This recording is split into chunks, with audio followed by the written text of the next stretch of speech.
Hi guys. In this video I'm going to show you how to use my Find Your Reps app, which you can download for free from my website. The link is in the caption below. The app is really easy to use and it will save you a ton of time when you need to look up a bunch of zip codes to find representatives. The app itself is simple. There is just one window and a few buttons. The top area is where you enter zip codes. You can type them in or copy and paste. The bottom area will display the results of the search.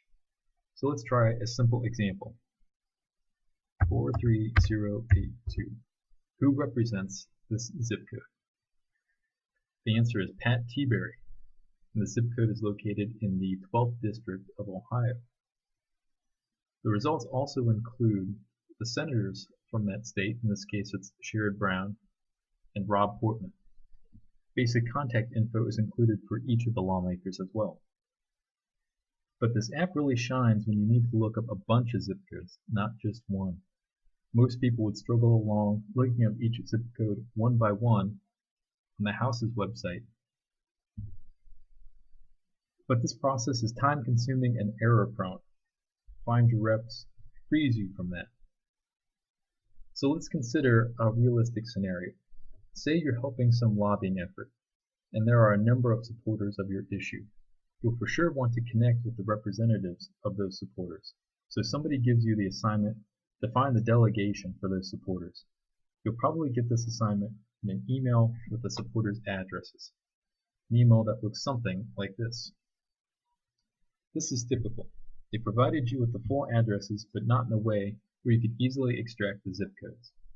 The person who sent this email probably just copied and pasted this info from another document. So what do? Do you need to copy and paste each zip code individually into the app? No, you don't. With Find Your Reps, you can just copy and paste the whole thing.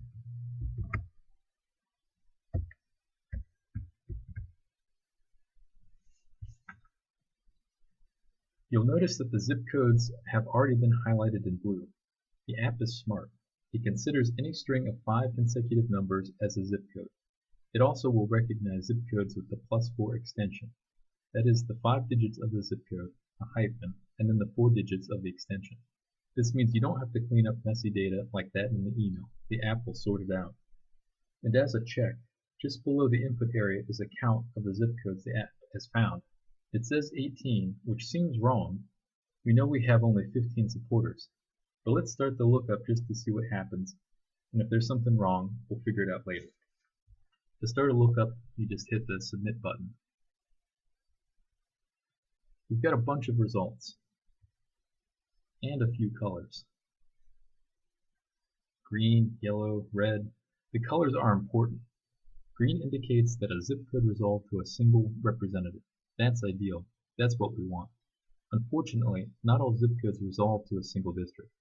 Many zip codes cross the boundaries of 2 or more congressional districts, and in those cases, we need more information, specifically the +4 zip code extension.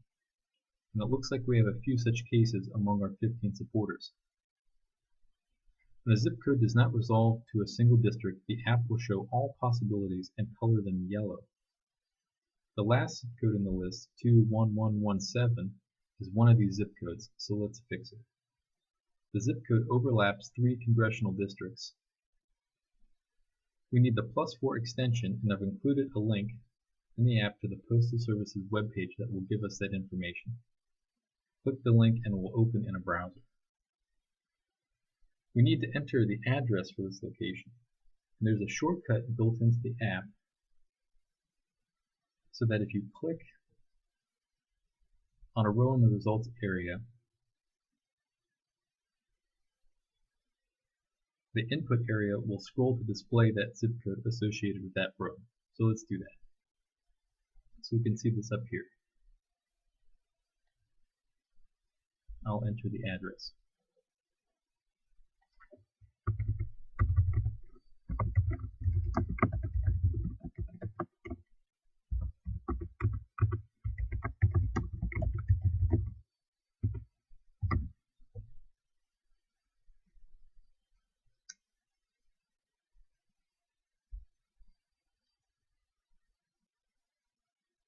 Here's the number we want, 2857.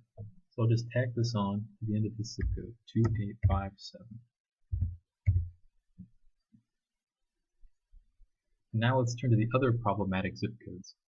But now you've noticed that the blue highlights in the input area have changed to reflect the colors in the results area. Moving from the bottom up, you can see that the 11001 zip code, which is associated with several congressional districts, is not a zip code at all.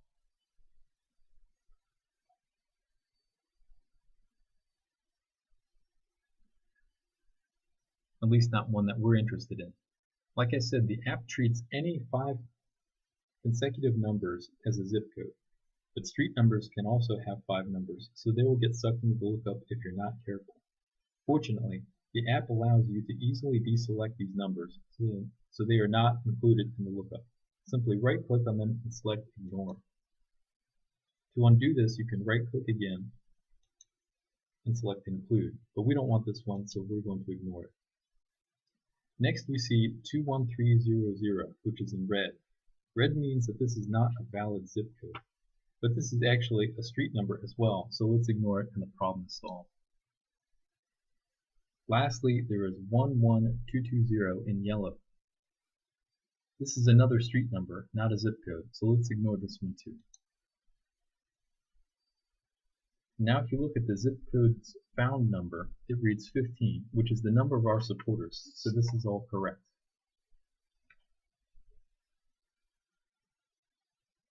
Alright, everything is green. We have proper matches. So now what? The results area in this program is not very helpful. Everything is crammed in there. It's hard to read, but the app was designed to export this data, so it can be sliced and diced in other programs. There are 3 ways to export the results, all of which maintain the rows and columns format you see in the results area. But before we export anything, let's back up a little and follow a slightly different workflow, which will work well with these export options.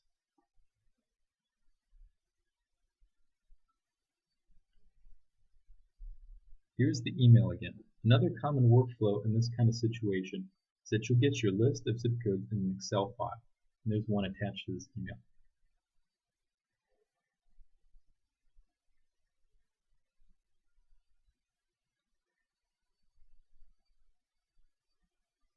This spreadsheet has the very same info that we just worked with. Because this data is nicely organized in columns, we can just grab the zip codes column and paste it into our app.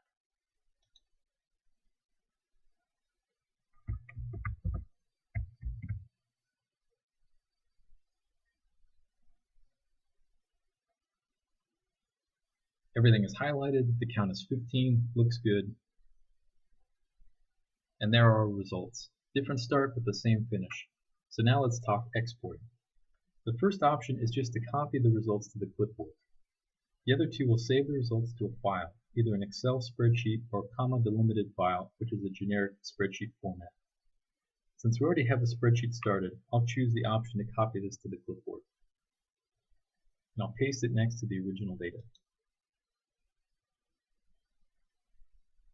And that's it. Now we have one spreadsheet with all the address information and the representatives and senators and their contact info. So that's the basic functionality of this app.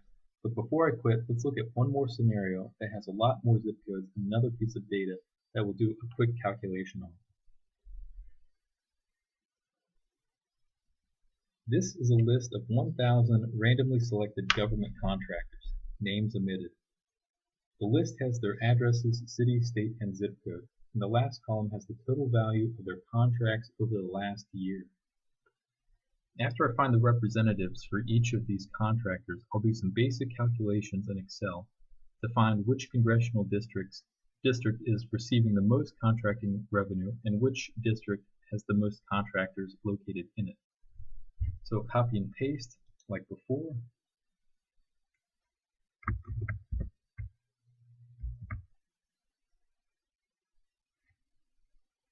$1,000 zip codes were identified, so we're looking good.